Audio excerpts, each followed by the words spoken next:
Республиканский стадион получил официальное подтверждение готовности, сообщает пресс-служба Минстроя Коми. Объект полностью соответствует требованиям проектной документации. Вопросы реконструкции и будущей эксплуатации стадиона находятся на личном контроле главы Коми Владимира Уйба.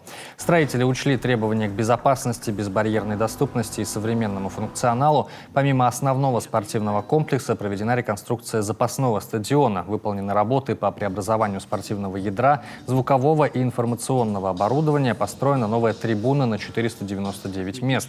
Появились новые мачты освещения и медиатабло. На первом этаже центральной трибуны размещена входная зона, там же раздевалки и вспомогательные помещения.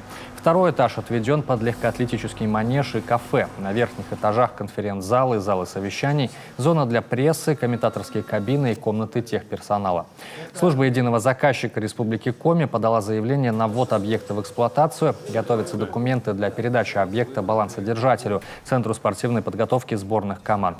Согласно контракту, гарантийный срок по объекту составляет 3 года с момента подписания акта приемки.